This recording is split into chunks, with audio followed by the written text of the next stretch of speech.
Taiwan நாட்டை சேர்ந்தவங்களுக்கு சீர்காழியில இந்து முறைப்படி திருமணம் நடந்திருக்கிறது நெகிழ்ச்சியை ஏற்படுத்தியிருக்கு. பட்டு வேட்டி பட்டு சேலை அணிந்து மாலை மாற்றி அம்மி மிதித்து அருந்ததி பார்த்து நம்ம ஊர் வழக்கப்படி திருமணம் செஞ்சிருக்காங்க. பார்க்கவே ஆச்சரியமா இருக்குல்ல? வாங்க இத பத்தி விரிவா இந்த வீடியோல பார்க்கலாம். மயிலாடுதுறை மாவட்டம் சீர்காழி அடுத்த காரைமேடு சித்தர்புரத்துல ஒளிலாலயம் சித்தர் பீடம் அமைந்திருக்கு.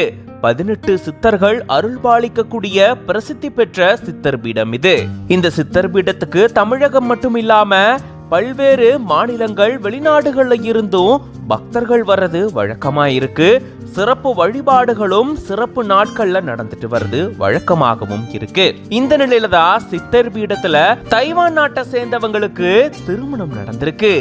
ஈமிங் சூஹுவா அப்படின்ற இந்த 2 பேருக்கும் நம்ம இந்த முறைப்படி திருமணம் நடந்திருக்கு. பட்டு வேட்டி பட்டு சேலை அணிந்து மணமக்கள் மாலைய மாத்தி அம்மி மிதிச்சு அருந்ததி பார்த்து நம்ம ஊர் வழக்கப்படி திருமணம் செஞ்சிருக்காங்க. தைவான் நாட்டுல ஏற்கனவே இவங்களுக்கு திருமணமான சூழல்ல தமிழகத்துக்கு வந்து இந்த மாதிரி நம்ம ஊர் வழக்கப்படி திருமணம் செஞ்சிருக்கிறது எல்லோர் மத்தியிலுமே ஆச்சரியத்தை ஏற்படுத்தியிருக்கு. சுத்து வட்டார பகுதியை சேர்ந்த கிராம மக்களும் இந்த திருமண நிகழ்ச்சியில கலந்துக்கிட்டு மணமக்களை வாழ்த்திருக்காங்க. இது பத்தின உங்களோட கருத்துக்களை கமெண்ட்ஸ்ல சொல்லுங்க. மேலும் பல செய்திகளுக்கு பிஹைண்ட் பேஜை ஃபாலோ பண்ணிக்கோங்க.